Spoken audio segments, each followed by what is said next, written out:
Bueno. No sé que s'escriu. Primer lloc, perdoneu per retard en començar per problemes tècnics. Gràcies a tothom per ser aquí avui en aquest seminari del grup de recerca, el GRECS, que ja sabeu que és un seguit de seminaris, un seguit de conferències, sempre arreu de la qüestió, fonamentalment de la Guerra Civil Espanyola, en una perspectiva, diguem-ne, global europea. Paso al castellano, porque la presentación se va a hacer en castellano. La presentación de hoy, a mí me hace mucha ilusión, la verdad, porque, bueno, primero quien la va a hacer es Andreu Navarra, que es amigo y compañero del... Primero amigo y después compañero del departamento, no del grupo de investigación, claro, porque es profesor asociado y ya saben ustedes que los asociados no investigan, ¿verdad? A pesar de que él lo desmiente con sus obras y con su largo currículum de investigaciones. Me hace ilusión, fundamentalmente, porque creo que la aportación que ha hecho y que está haciendo Andreu a la historiografía contemporaneista en tiempos recientes está siendo seguramente de las más valiosas y de las mejor escritas y de las más comprometidas que podamos encontrar en el mercado historiográfico español y catalán actualmente. De hecho, lo difícil de presentar a Andreu es saber por dónde empezar realmente, ¿no? Porque a pesar de ser un doctor en literatura, ¿no? Sí, bueno, filología hispánica. Filología hispánica, en literatura, para entendernos, pues se ha convertido en un historiador de las ideas y de la cultura brillante y excepcional.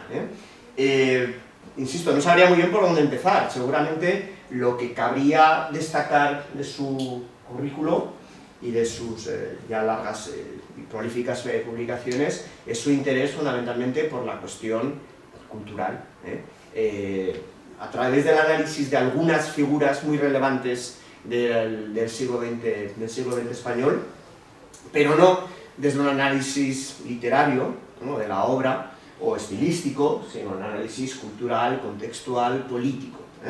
Eso es lo que hace seguramente su obra muy más interesante.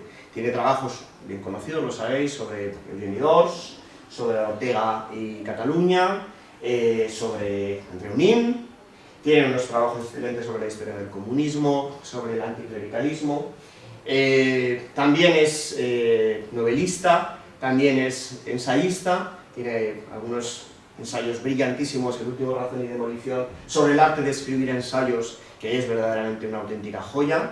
También tiene estos dos libros tan bonitos, tan interesantes y tan útiles, y que son el link por el cual has llegado aquí, que son tus libros sobre la cuestión educativa, las leyes educativas y la mala, pésima situación de la educación en nuestro país, porque, como sabéis, Andreu originalmente, bueno, también lo sigue siendo, es profesor de enseñanzas secundarias, sindicalista y ahora profesor también universitario, lo cual es un valor añadido no para ti, sino sobre todo para nosotros.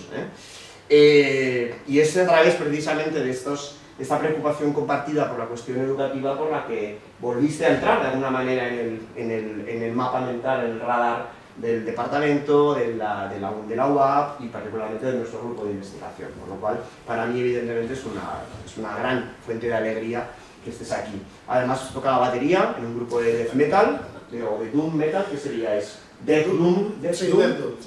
Como Paradise Lost. Como Paradise Lost, que eso todo el mundo sabe a lo que me refiero, ¿verdad?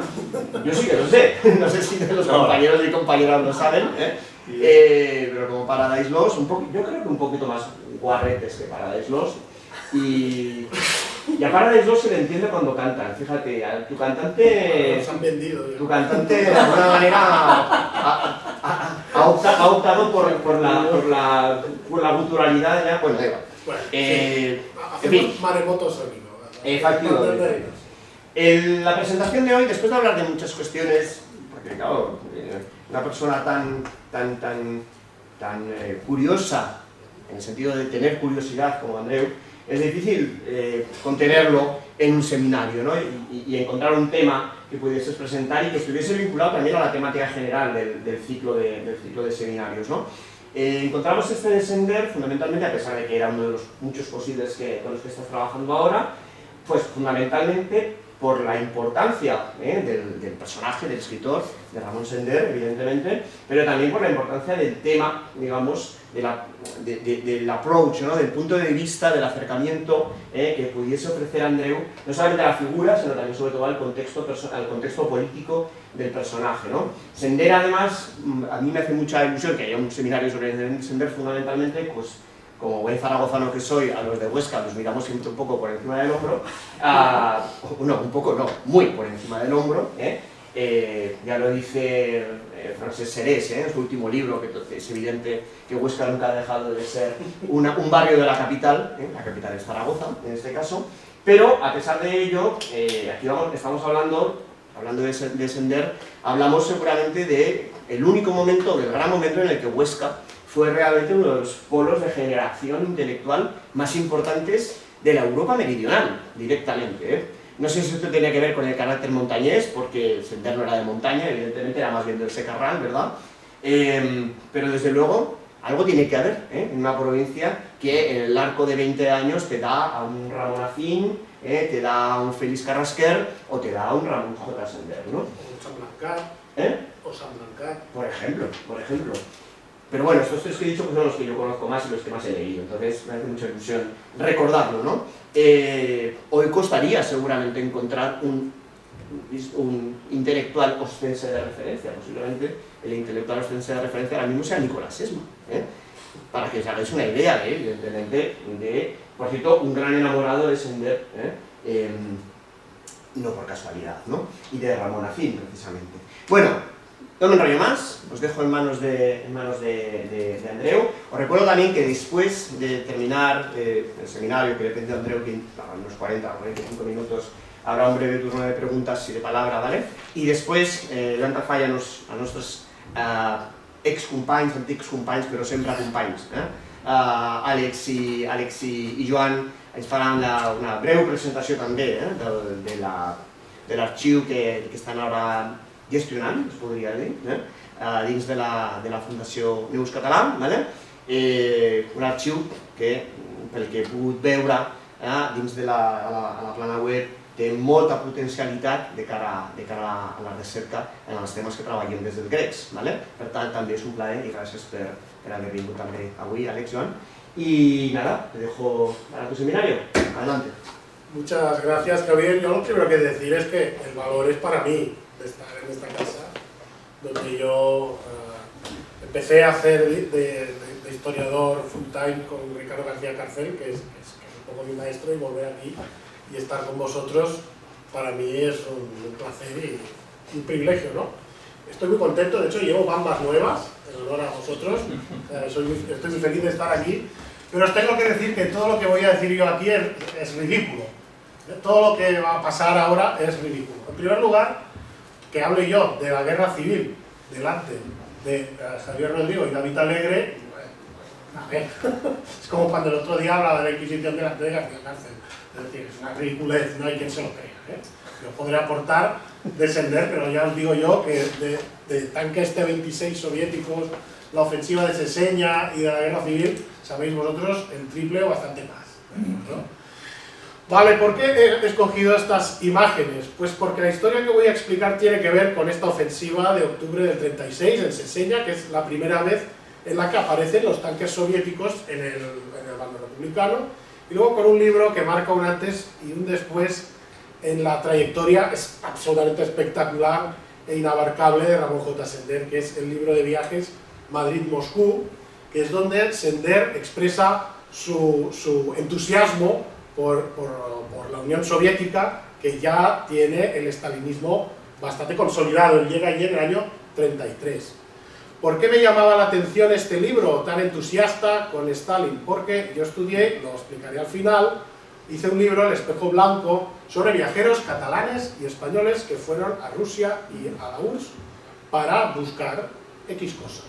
Por ejemplo, un republicano, un fundador del independentismo catalán, Antoni Rovira i Virgili, estuvo en Moscú en el año 38 y escribió su entusiasmo delante de un desfile militar, porque escribió: todos estos misiles, todos estos tanques, todas estas tropas irán al Ebro y harán que ganemos la guerra. Por lo tanto, el entusiasmo de Rovira y Virgili, que no era comunista, era entendible por el desarrollo que debía tener la guerra civil. Pero Sender va en el 33, va 5 años antes. Por lo tanto, este entusiasmo propagandístico no explica el entusiasmo de Sender. ¿Por qué? Porque Sender hace una apología tan cerrada del estalinismo, ¿no? Entonces, vamos a ver, vamos a empezar. Esto será un caos, ya lo digo. Lo haré muy desordenadamente, ¿eh? Además, veis, ya he dicho que todo sería ridículo. Hacer un PowerPoint con tanto texto es lo que no hay que hacer, ¿eh? No lo hagáis en casa porque es todo ridículo. Pero bueno, como estamos aquí, somos todos raros y nos interesa, aún leemos, ¿no? Somos muy raritos, pues un PowerPoint como no hay que hacer. Esto es de Madrid-Moscú, ¿eh? Año 33-34. Escribe Sender: trabajar con esa alegría de muchedumbres, que es una alegría organizada, una alegría política, y sin embargo es espontánea y nace y muere en cada individuo. He visto vuestros campos y vuestras fábricas, conozco vuestro ejército y vuestros aviones, vuestros barcos, he asistido a vuestras asambleas, he advertido el gozo con que el pionero limpia en su casa el fusil del padre y recuenta las cápsulas y bruñe la bayoneta, y el chico sabe que la guerra es un crimen, pero ese fusil no irá a la guerra, sino a librar de la guerra a los obreros y campesinos de otros países. Por lo tanto, aquí no hay ninguna duda sobre un Sender, compañero de viaje del comunismo en Moscú, con Stalin, al lado del PC y con toda la política del PQs, ¿vale? Esta es la primera fotografía con la que quiero que nos quedemos. Voy para atrás, ¿y cómo pasamos aquí? Esto también es Sender, muchos años después, en un libro fascinante de aforismos. Es la misma persona, es Sender, que escribe: pertenezco a un partido que tiene un solo militante, yo. Así todo discrepo y lo traiciono muchas veces al día. Es la misma persona. ¿Qué ha pasado aquí? Esto es lo que he venido a explicar aquí. ¿Qué ha pasado entre el 33 y el final de la vida de Sender, cuando escribe este libro de aforismos y ensayos, lo que le queda, que es fascinante, donde él dice que nunca ha creído en ningún partido y que solo cree en él mismo a veces, y de una manera licuada, como una persona tan escéptica, desde un liberalismo incluso un individualismo liberal tan frontal, pudo ser compañero de viaje del PC. ¿Qué pasó? Pasó algo en Seseña. Vamos a intentar desentrañarlo. Hay una novela clave de Ramón J. Sender que es Contraataque, escrita en el 37-38. Una crónica novelada en los primeros meses de guerra en Guadarrama y en el Alto del León, donde el frente no era estable y donde había cierto caos en los abastos y con la organización. Bueno, no había ejército, había columnas que salían de Madrid con Tagüeña pasando sed y hambre y defendiendo aquello como se pudo, ¿no? En el primer capítulo de esta novela encontramos un análisis de la evolución política desde 1931, casi idéntica a los dos ensayos de Joaquín Maurín, otro ostense absolutamente fundamental para nuestra historia. Será fundamental Joaquín Maurín porque llevó una vida en algunos aspectos paralela a la de Sender. Y algunas de las cosas que le ocurrieron a Joaquín Maurín ayudan a explicar cosas que le pasaron a Sender y a explicar esa especie de giro, en realidad neocon, pero también en realidad socialdemócrata de dos excomunistas en la América del macartismo. Maurín y Sender tuvieron que sobrevivir en unos Estados Unidos absolutamente cerrados a cualquier contaminación comunista, donde tuvieron que disimular y hacer ver que eran de centro derecha para poder continuar en Estados Unidos. Esto es importante. Con Maurín le unen bastantes cosas. En primer lugar, proceden de la CNT. Por lo tanto, cuando se relacionan con elementos del Partido Comunista de España, son sospechosos de entrada, porque proceden de la CNT, ¿de acuerdo? Proceden de la CNT tercerista, es decir, esta CNT que en un primer momento estuvo de acuerdo con la integración en la Tercera Internacional o Comintern. Maurín tiene dos ensayos fundamentales, la Revolución Española y la Segunda Revolución, que en el primer capítulo de esta novela, Contraataque, Sender fusila. Es decir, lo que explica Maurín lo novela Sender en este su primer capítulo, para explicar la evolución de España de país agrario a país que debe quemar rápido la etapa Kerensky, la etapa democrática, para llegar a ¿qué? A una unión ibérica de repúblicas socialistas. Esto es en lo que estaban pensando Maurín, Sender, el PC, el PSUV y también el POU, ¿de acuerdo?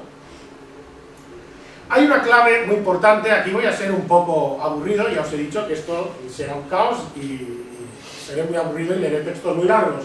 Hay un prólogo autobiográfico de 1978, es decir, la segunda edición de la novela, que voy a leer y voy a intentar glosar porque este será la base de la historia que estoy intentando explicar aquí. En este prólogo del 78, también, al final de la vida de Sender, Sender escribe: ¿voy demasiado deprisa o se me entiende bien? Porque a veces pongo la directa y ya no me freno. Hace precisamente 40 años que se publicó la edición española de este libro en Barcelona y en Madrid, en la editorial Nuestro Pueblo, controlada estrechamente por el Partido Comunista Español, no menos estrechamente vigilada por la Tercera Internacional y a su vez indirectamente dirigida por el Partido Comunista Ruso, con el sátrapa Stalin y su monaguillo Manuilsky, que movía los muñecos. Los primeros meses de la Guerra Civil combatí en los frentes del centro, a lo que estaba obligado por ser alférez de complemento de infantería del Ejército Regular Español desde 1922.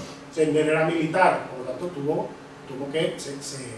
automáticamente se integró en las columnas que defendían la República. Aunque siempre he dado importancia al valor físico y creo que es la primera de las cualidades de los vertebrados de la especie humana, Sender es un escritor barogiano, le interesan él siempre hablaba del componente varonil en la persona humana, y las novelas también tienen este componente de no ser un cobarde y de siempre elogiar al hombre de acción. Tan obligado siempre a combatir aquella guerra contra mis compatriotas del otro lado me dolía personalmente más de lo que se puede imaginar. Supongo que lo mismo le sucedía a millones de compatriotas. Matar españoles no era un deporte divertido, ni una obligación moral, sino una locura sangrienta, sin justificación posible. En el libro cuento lo que hice, dónde estuve y cuáles fueron mis reacciones. Por aquel entonces los rusos habían publicado 10 o 12 libros míos retocando a su gusto los textos cuando no se ajustaban a las necesidades de propaganda. Está denunciando una censura del Pecuso sobre las traducciones de sus libros, cosa que también ocurría con Lope de Vega y cosa que también ocurría con las novelas de Baroja, que aparecían en la editorial Progreso, pero debidamente cocinadas, ¿no? De esto último me enteré en Alcalá de Henares durante la organización de la primera brigada mixta con consejeros militares rusos que traían de Albacete tanques y algunos aviones. Poca cosa. Los rusos traían también traductores masculinos y femeninos, bueno, etc. Vamos al meollo. Pero en 1938, cuando salió mi libro en Barcelona, estando yo en la ciudad, había en alguna de sus páginas, no recuerdo cuál, porque no tengo ningún ejemplar, una línea en la que decía: algunos creen que yo soy comunista y me extraña, porque no lo soy. Esto es lo que escribió Sender en su novela del 38. La frase tiene congruencia y es una aclaración lógica que respondía a la verdad. Sender era de la CNT. Había caído en la columna por militar profesional, no por ser del Partido Comunista de España. Esto es importante, por lo que explicaré luego. En la imprenta de la editorial Nuestro Pueblo, el ministro de Educación, Jesús Hernández, un tipo fascinante, que cuando entró en la URSS, en su ficha de la aduana, se le califica de terrorista pistolero. Por lo tanto, ministro de Instrucción de la República en Guerra, un personaje que protagonizaba atentados en el País Vasco contra socialistas, es decir, una persona de acción, que disparaba y iba con revólver, no era precisamente un militante comunista como lo podía ser Manuel Sacristán, ¿no? Era un personaje de acción, a Jesús Hernández. También tendrá su importancia aquí Jesús Hernández. El corrector cambió de lugar el no. Por lo tanto, la novela decía: algunos creen que yo soy comunista y me extraña porque lo soy. Por lo tanto, Hernández manipuló la novela de Sender para decir que Sender era comunista. Y Sender lo denuncia en 1978. voy a hacer como las series estas postmodernas de Netflix ahora, que van desmanejando la cosa, y voy a intentar así chapuceramente que haya cierta intriga. Si os perdéis, me avisáis. El corrector cambió de lugar el no. Luego la frase decía, y no me extraña porque lo soy. Absurdo. ¿Para qué una aclaración tan innecesaria? Ya que no había al parecer razón ni motivo de equívoco. Sender no fue nunca comunista, fue compañero de viaje. Importante señalar. La falta de respeto por los textos literarios era y sigue siendo normativa dentro de los partidos políticos. El mismo Jesús Hernández había de sufrir esa experiencia poco después en Rusia, pero supo vengarse. Es sabido que más tarde Jesús Hernández escribió un libro contra los comunistas rusos titulado Yo fui ministro de Stalin. También en el comité central de entonces estaban Castro, fundador del V Regimiento, y Valentín González, que fueron a Rusia con Jesús Hernández después de nuestra derrota y salieron asqueados y arrepentidos de haber pertenecido a una organización reaccionaria, impopular y enemiga del pueblo español que trataba a los obreros rusos y a los españoles como si fueran imbéciles. Esto es lo que escribe Sender del PC en plena transición. Esto es un misil. Aquí hay ventina, un récord, que vamos a tratar de explicar a partir de este prólogo, que yo creo que es un testigo clave de lo que he venido a explicar aquí, ¿no? Hay otro tema central. Tenemos la primera clave, que es este prólogo del 78. Luego está la historia de la degradación de Sender, ¿de acuerdo? Tanto Enrique Lister como el hijo de Sender, que quiso acusar a su padre de ser cobarde y de haber causado de alguna manera el asesinato de su esposa en manos de los franquistas, ¿vale? Aquí hay un meollo muy difícil de resolver. Vamos a intentar echar un poco de luz sobre lo que pasó en Seseña, porque creo que es la clave para entender el rencor posterior de Sender contra el PCE. Muy bien, esto está sacado de un artículo de Donatella Pini, que hasta ahora es una de las principales biógrafas de Sender, un artículo que se llama La degradación de Sender, un montaje. De todos es sabido que en la biografía del novelista aragonés, el episodio de su supuesta degradación a raíz de la malograda ofensiva de Seseña, del 29 de octubre de 1936, mientras se encontraba en el frente del centro, sector Tajo, como jefe de Estado Mayor de la primera brigada mixta del V Regimiento, es piedra de toque para la justipreciación tanto de su figura moral como de su sentido de responsabilidad y de captación de la realidad. Hace algunos años di a conocer un documento hasta entonces inédito de Vittorio Vidali, más famoso en España con el nombre de Carlos Contreras, un asesor soviético que tenía un alias, ¿vale?, en medio de la Guerra Civil Española, o comandante Carlos, jefe y comisario político del V Regimiento, titulado La degradación de Ramón Sender, Justicia Republicana, por el cual yo arguía era contrario a la veracidad de las declaraciones de Sender, quien negó siempre de manera rotunda haber sido degradado, y la superchería de sus jefes, Vidali y Lister, que en cambio mantenían la tesis de su degradación, una degradación supuestamente causada por deserción del puesto de combate. Lo que ocurrió es lo siguiente: Lister, en el libro Nuestra Guerra, dice que Sender era un cobarde y que dejó el frente. Sender lo niega, pero es que en contraataque, señores, en el capítulo siguiente a la ofensiva de Seseña, Sender explica que se va a Madrid tan tranquilo y encima le salva la vida a un falangista porque le cae bien o porque es el novio de una amiga. Vamos a ver, si utilizamos las fuentes de Sender autobiográficas, Sender se fue a casa después de Seseña. Por lo tanto, lo siento, pero quizá Lister tenía razón. Quizá, digo quizá, porque no he podido llegar a saber del todo qué pasó allí. ¿Cuál es la hipótesis de Donatella Pini que defiende a Sender? Donatella Pini encontró el boletín de la trinchera, el boletín del batallón, del regimiento, donde estaba Sender. Y allí, en el boletín de ese mes, dice, nuestros oficiales, y hace un elogio de Sender. Uy,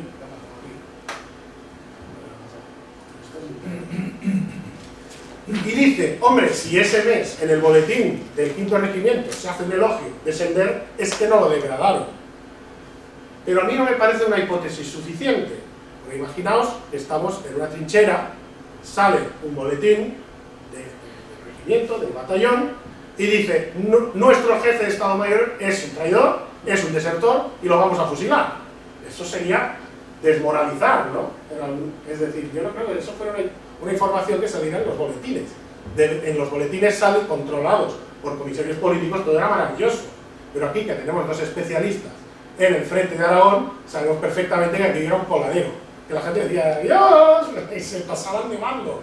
Es más, muchos de los que estuvieron, lo vio Tagüeña y lo dejó escrito, muchos de los que estuvieron en el Alto del León y en Guadarrama, al día siguiente volvieron a casa para comer, para cenar y hacer vida normal. Es lo que hizo Sender. Sender se fue a casa, siendo militar. Por lo tanto, me parece insuficiente la hipótesis de Donatella Pini. ¿Por qué? Porque Sender mismo explica que después de Seseña dejó de combatir. Bueno, por lo tanto, y en cierto sentido me duele tenerlo que admitir, es posible que Lister tuviera razón. ¿Que hubiera degradación o no? No lo sé. Lo que sí sé es que hubo un conflicto, algún tipo de conflicto que algunas cronologías sitúan en el año 38, pero es que otras fuentes de Sender que yo sacaré aquí dicen que ese conflicto se produjo en noviembre del 36. Por lo tanto, no es verdad que no pasara nada. Algo pasó y Sender estaba en casa, en noviembre del 36.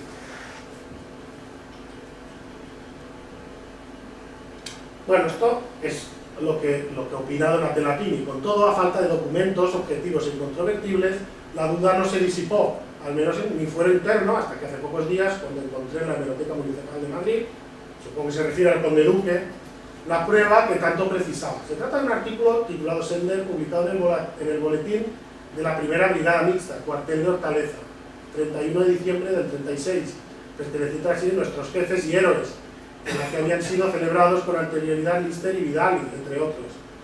El artículo ocupa un lugar privilegiado en la primera plana, donde destaca en el centro de su parte inferior para seguir después en la tercera. Donatella Pini opina que, como se elogia a Sender en esta revista, Sender no fue degradado. Yo creo que es insuficiente. ¿Por qué? Porque hay fuentes de Sender que explican que él se marchó del frente, tal y como decía Lister. Y porque no creo que una revista del frente hiciera propaganda de un conflicto interno dentro del bando, ¿no? dentro del propio ejército. Vamos a ver qué opinaba Lister, ¿de acuerdo? Hay otro artículo que a mí me parece también una clave en toda esta historia, de Peter Tarton, del 83, Los 5 libros de Ariadna, La puntilla al Minotauro comunista, en un libro coordinado por Mayner. Esto es una joya, esto es maravilloso, como orientación, brújula para la obra de Sender, que no es gigantesca, ¿no? Entonces este artículo de Peter Tarton explica muchas cosas que creo que tienen que ser escuchadas y valoradas, ¿no? Dice Tarton: es que su perspectiva ha cambiado por completo, lo hemos visto, en el 33 está haciendo un elogio cerrado de Stalin.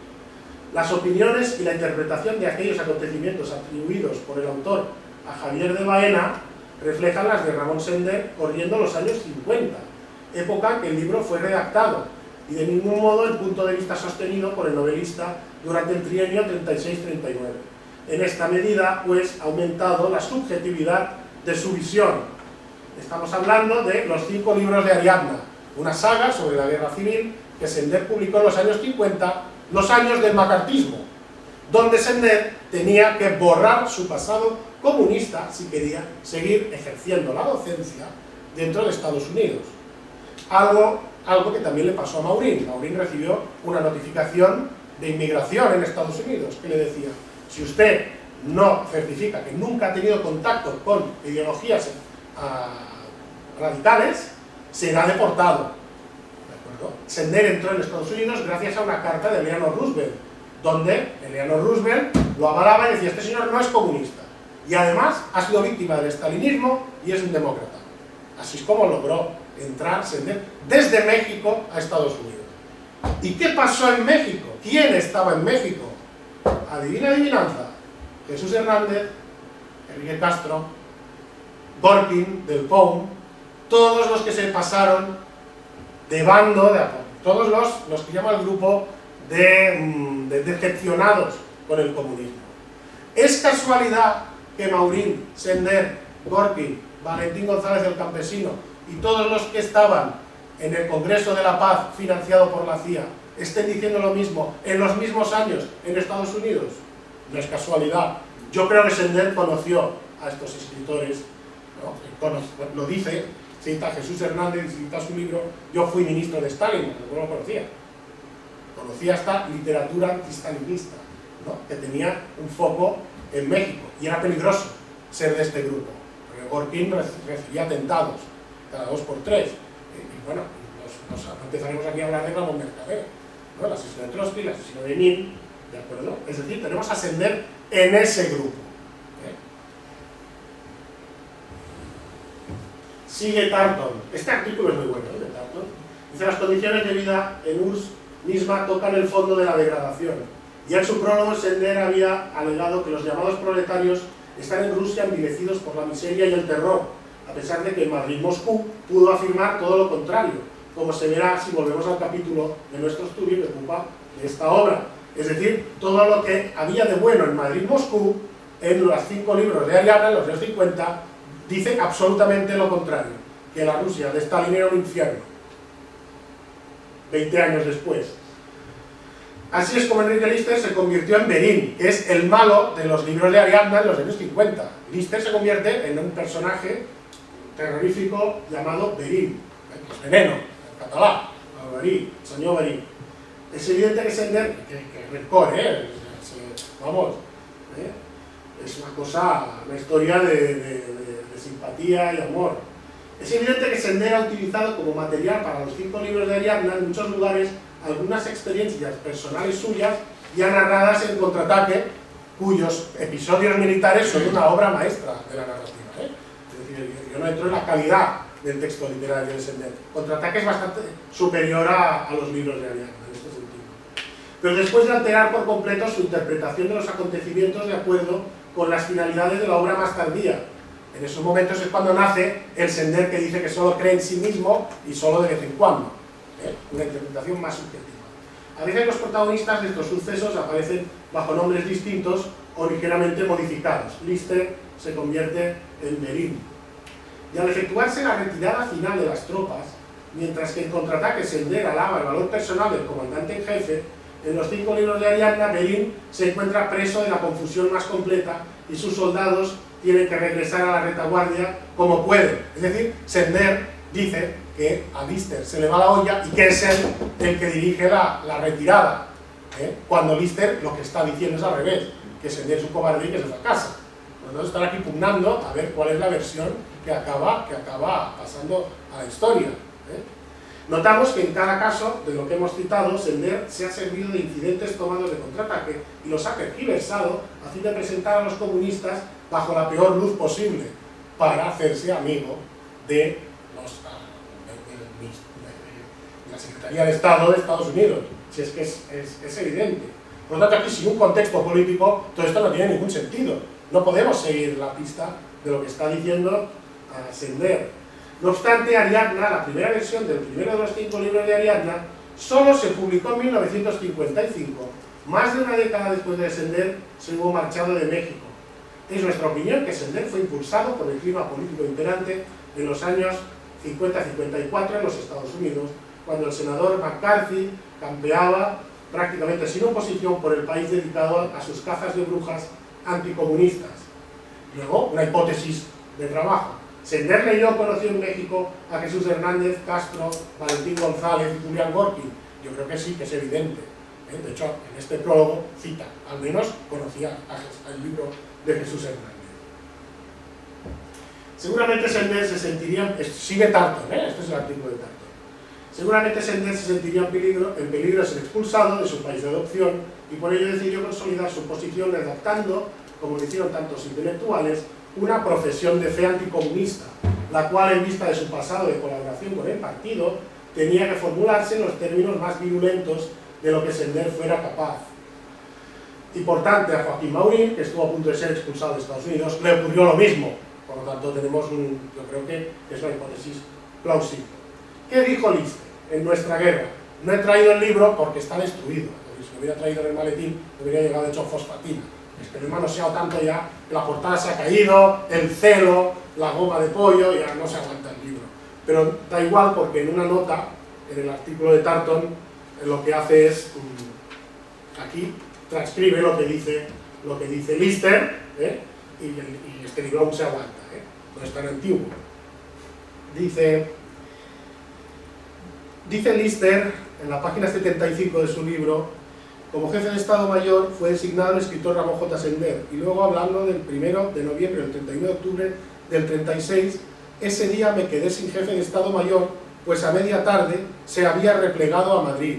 Sigue un comentario muy displicente sobre Sender. Al nombrarle jefe de Estado Mayor se había tenido en cuenta que había sido oficial de complemento. Los hechos no tardarían en demostrar que su nombramiento era un error. Ya en el periodo de formación de la brigada mostró su desconocimiento en cuestiones de organización y su falta de calor, de humanidad, de compañerismo hacia los hombres que le rodeaban. ¿Sabéis qué le pasaba? Que tenía que salvar a su esposa. Su hijo lo acusa de cobarde, de abandonar a la esposa, pero él se repliega, se va para dejar a su esposa en Zamora, a salvo, porque su esposa no era de izquierda. Por lo tanto, aquí todo el mundo se montó su película, a Sender nadie le preguntó, aunque él lo explica todo en sus libros, que leer más, digo yo, porque si no esto es un embrollo máximo. Es decir, ¿qué vio Lister? Que este tío no estaba por la labor, que Lister necesitaba un militar, no un escritor yéndose de paseo. Un experto en baterías, en contraataque están montando baterías para lanzarlas a través de la sierra a las posiciones enemigas. Por lo tanto, ahí un periodista no pinta nada. Y más si el tío se va a por su familia y no se va por sus hijos. Pero el hijo de Sender, lo que no entendió fue la valentía de Sender. Es decir, militarmente Sender fue un desastre. Se fue a casa. Pero es que lo que sí hizo es ir a salvar a la familia.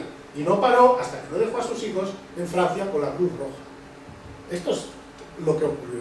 Por lo tanto, Lister tiene razón, el hijo de Sender no, y Sender lo dejó aclarado, pero luego empieza a echar mierda contra el PC, que tampoco es justo.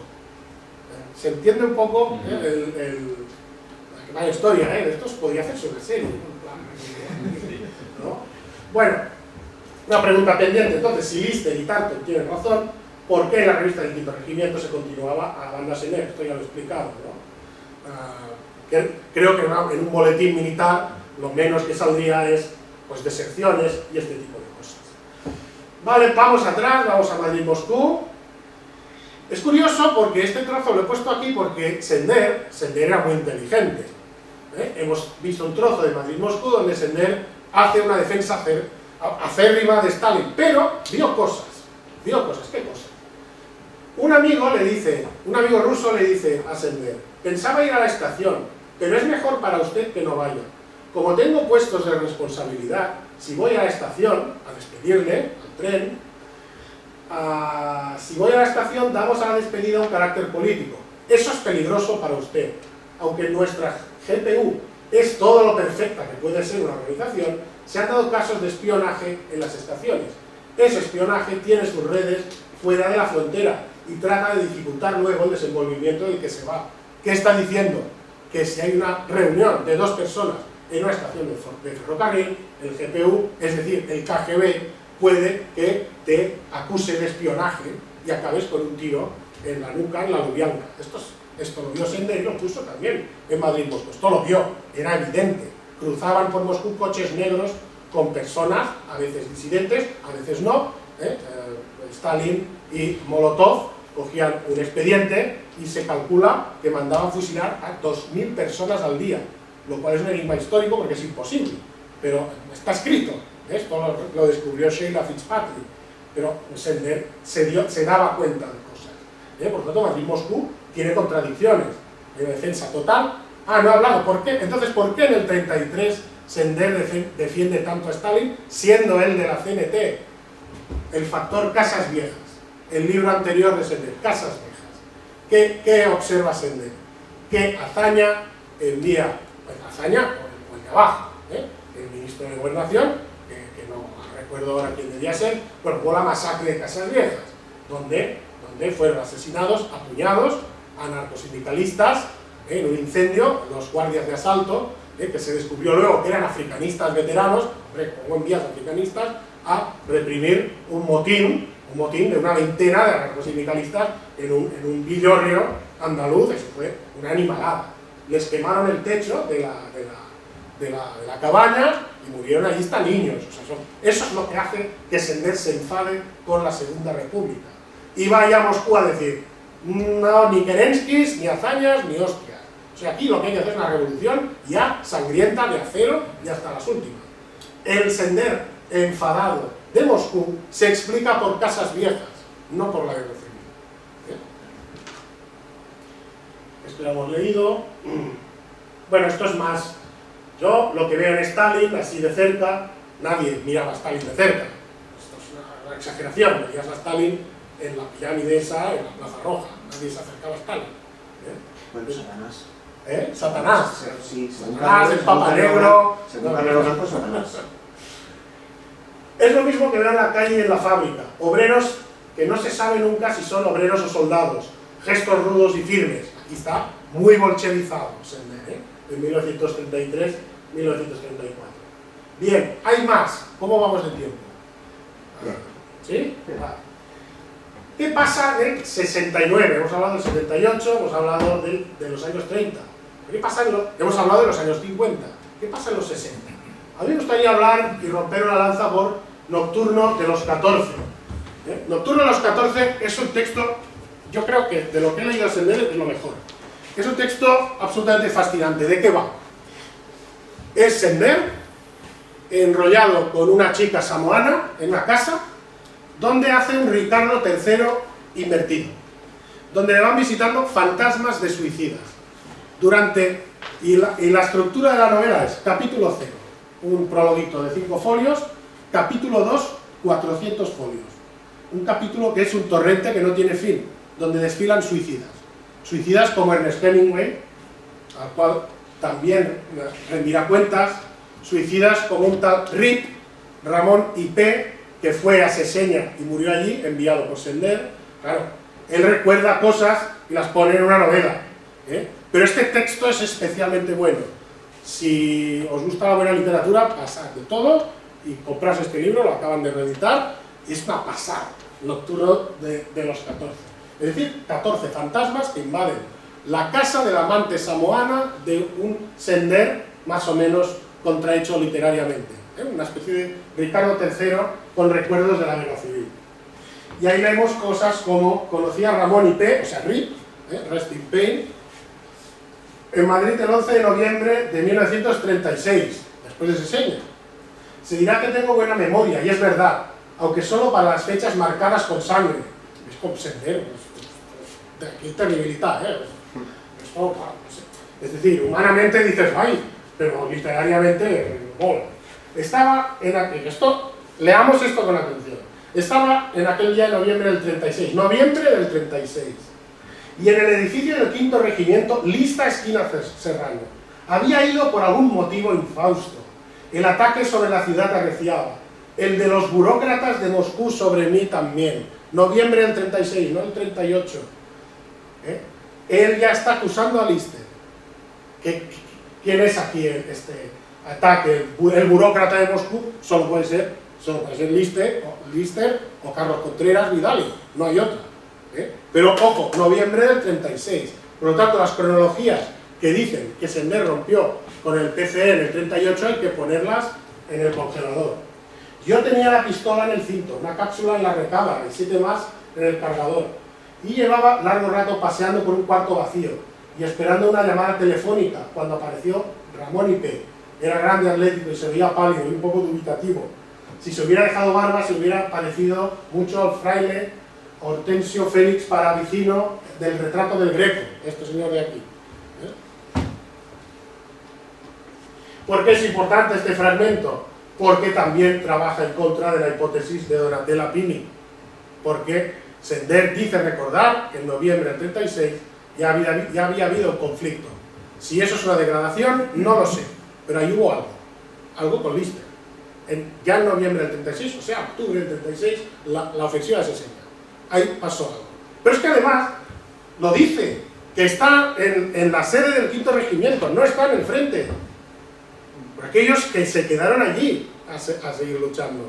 Lo está explicando. Lo explica en Contraataque, lo explica en Nocturno del 14. No para de decirlo. En ese sentido, Lister tiene razón. Luego sale Hemingway, también vinculado al PCE, obviamente.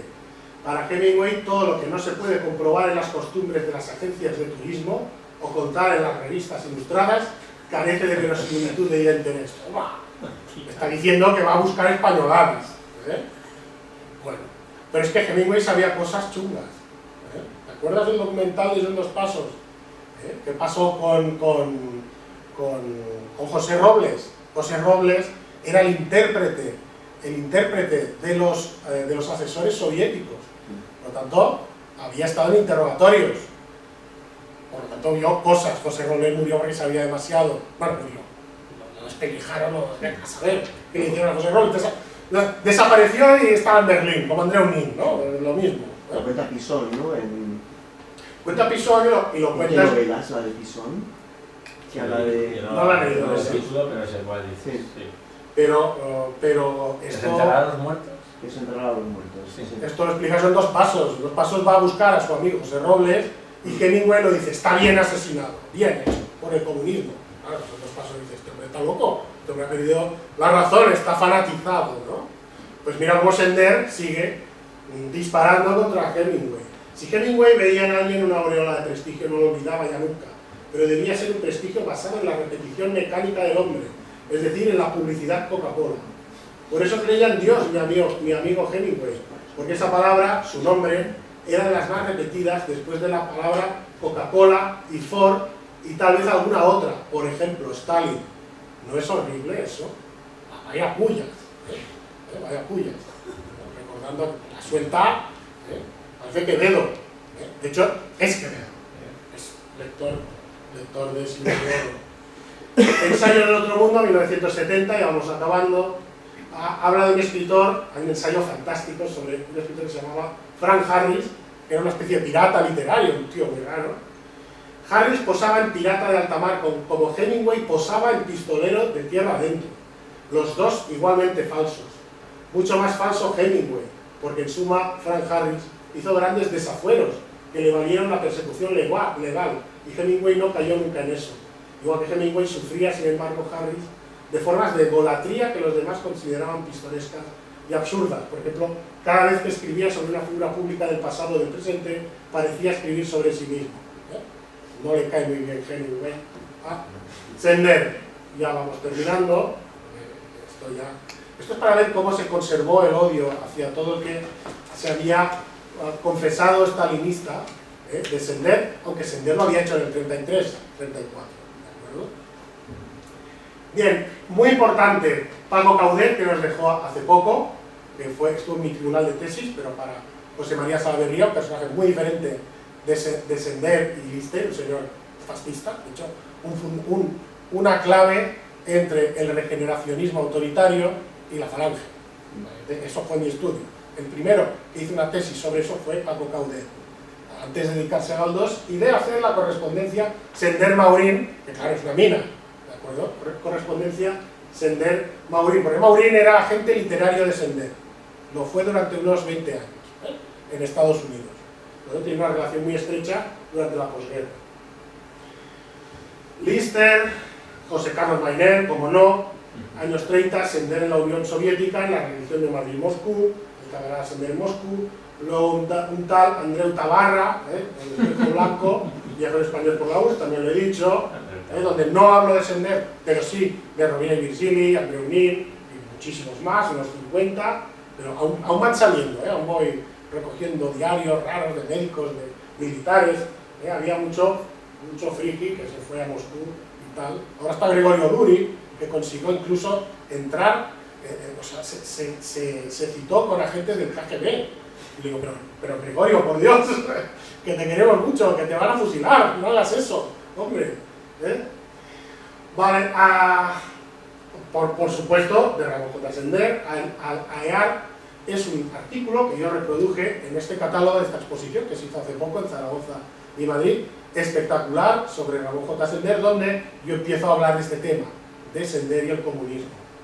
Casas Viejas, los 5 libros de Ariadna, reeditado por la colección Larume, que a los aragoneses nos debe encantar, y a mí también. El artículo de Tarton, Y acabamos ya por el inicio. Yo llegué a todo esto por mi libro publicado en Fórcola, El espejo blanco, viajeros españoles en la URSS. Hay quien me tiró de las orejas y me dijo, tú eres tonto, esto debería haberse llamado el espejo rojo, no blanco. Yo puse blanco por la nieve, pero hubo...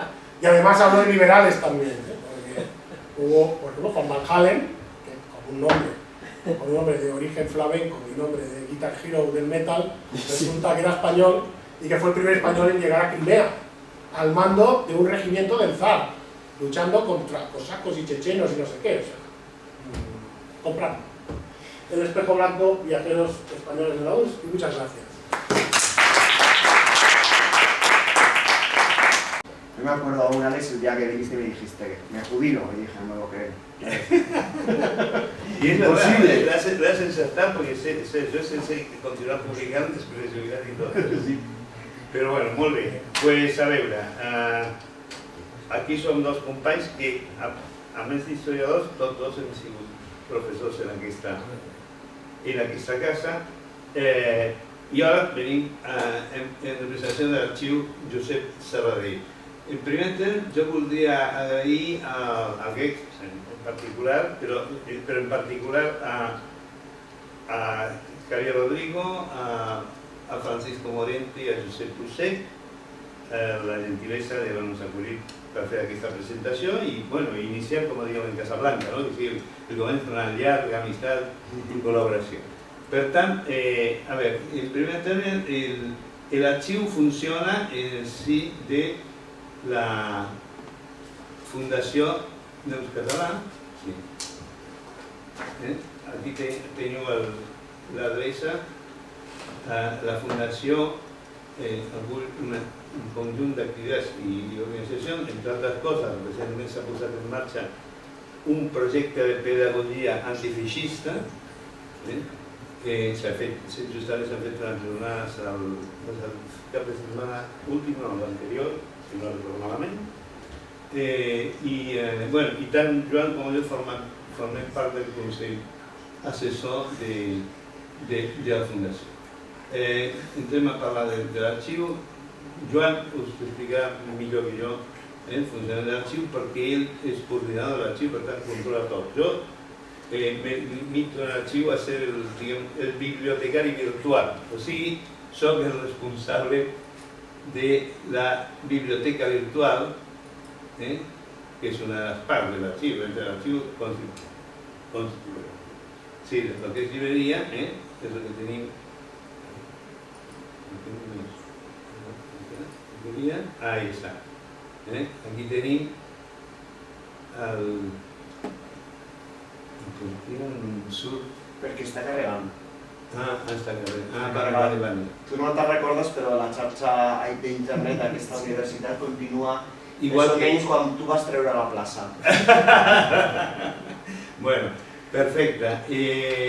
Bueno, com veu, és una biblioteca virtual com tantes que per parlar d'ell, però és la nostra que estem fent. Evidentment és una biblioteca virtual orientada bàsicament a biografies sobre el moviment obrer i el moviment comunista, però també tenim tot un apartat sobre l'anarquisme, en què tant posem clàssics del pensament comunista, socialista i anarquista, com estudis, treballs historiogràfics o filosòfics, sociològics, antropològics, sobre temes vinculats a la història del moviment emancipatori. Aquí, en tot el marc, podem comprar, per el moment modesta biblioteca, que té 801 llibres, també tenim articles, 51, i tesis, i anem incorporant llibres, alguns, evidentment, d'altres biblioteques virtuals i altres que són producte del nostre treball. Per exemple, si busquem aquí les últimes coses que hem inclòs, Osvaldo Bayer, un historiador argentí mort fa uns 10 anys, tenim aquí publicats el que va ser la seva obra principal de Los Vengadores de la Patagonia Trágica, un llibre sobre una massacre d'obrers en 1921 a la Patagònia argentina, a mans de l'exèrcit, que d'alguna manera va a preanunciar la barbàrie que vindria després, que va començar amb el cop d'estat de 1930, que va acabar quan va ser el primer cop d'estat i va culminar amb el cop d'estat genocida de març de 1976.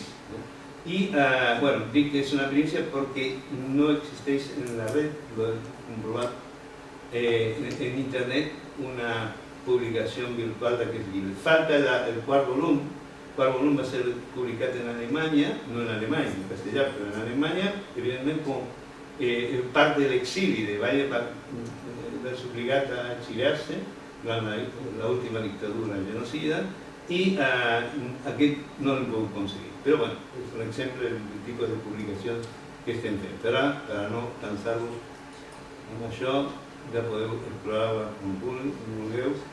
Us deixo amb el Joan, que explicarà la referència.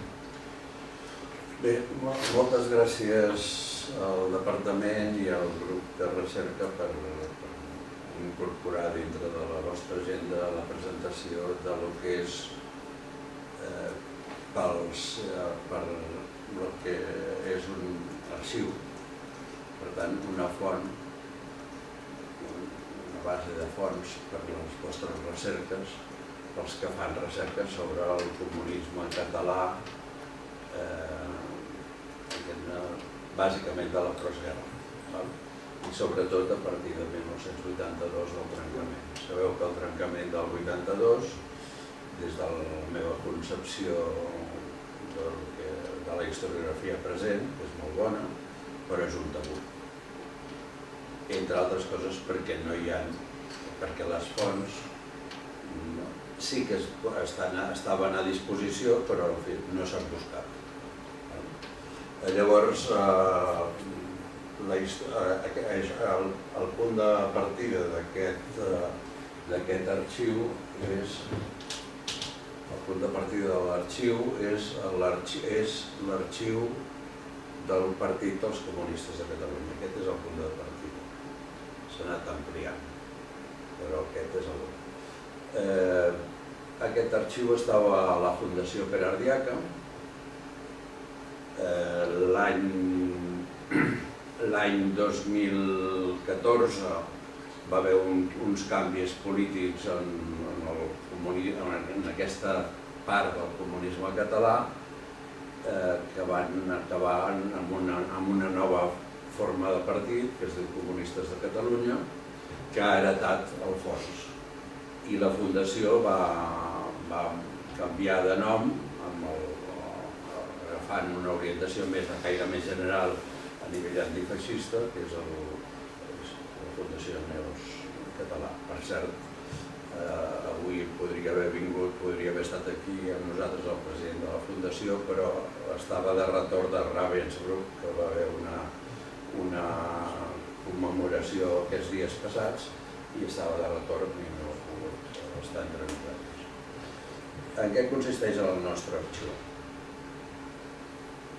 Està ubicat a una localitat de l'extraradi de Barcelona i conté una biblioteca, no només la biblioteca virtual amb aquests,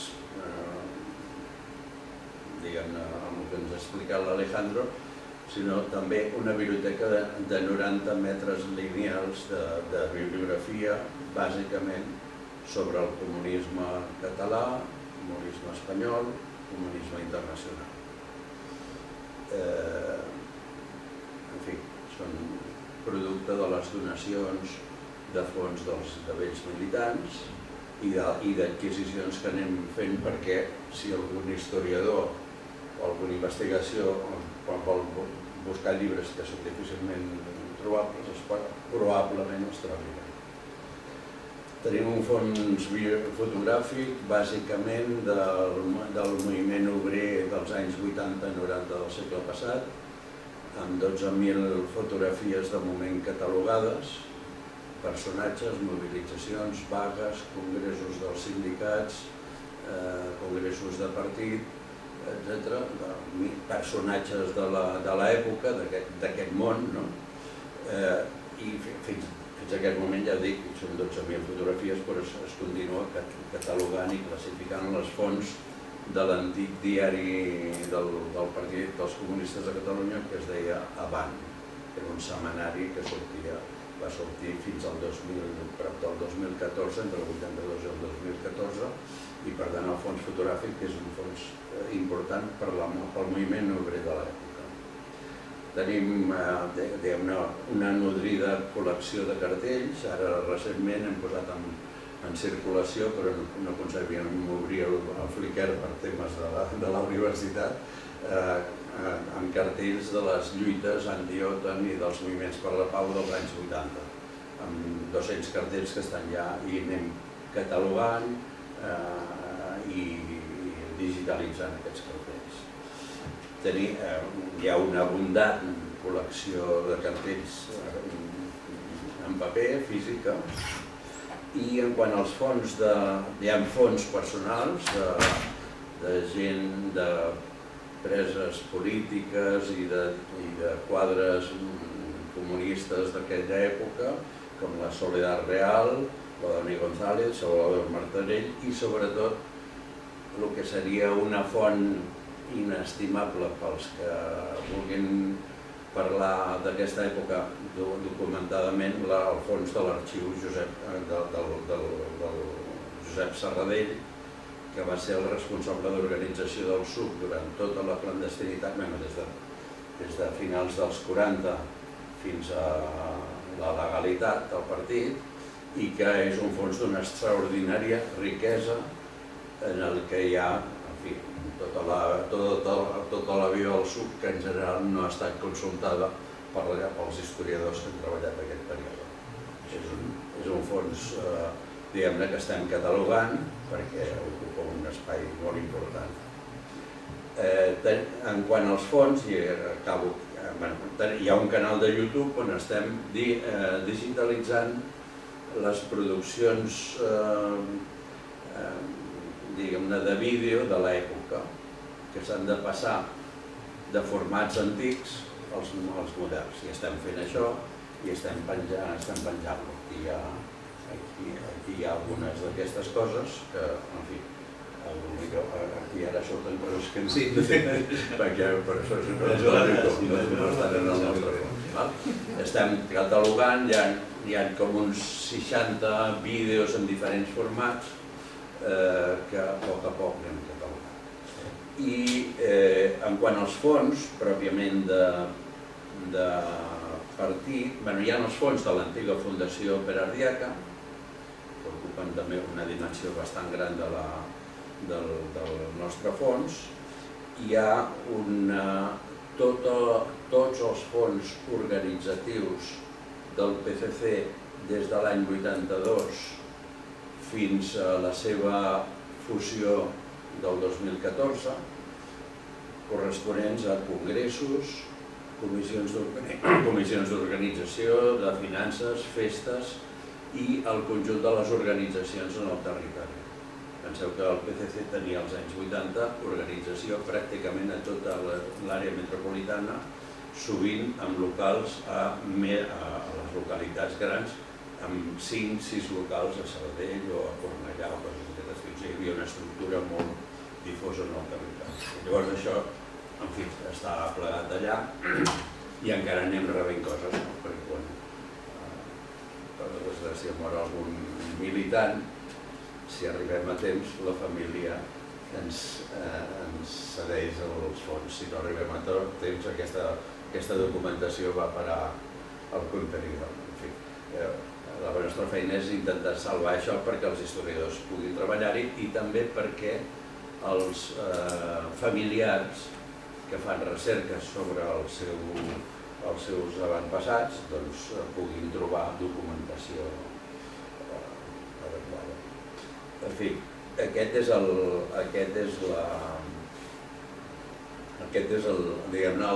una descripció breu, perquè estem a l'hora que estem, d'aquests fons que hipotèticament poden ser útils per al treball. De fet, d'això ja s'han produït un llibre, concretament, una part molt important del llibre d'Eduardo Abad, que va estar aquí en el departament durant uns anys, investigador d'Oviedo, sobre el comunisme que ell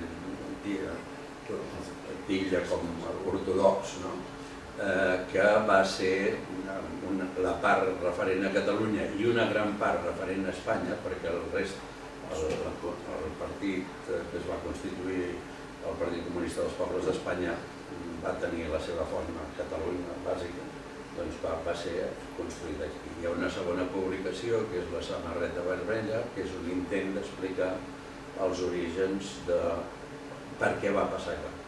Aquell partit va ser titllat de tot, en fi, va ser un gra al cul de la transició i per tant el conjunt de la premsa el va atacar moltíssim, però també, diguem-ne, el conjunt de la...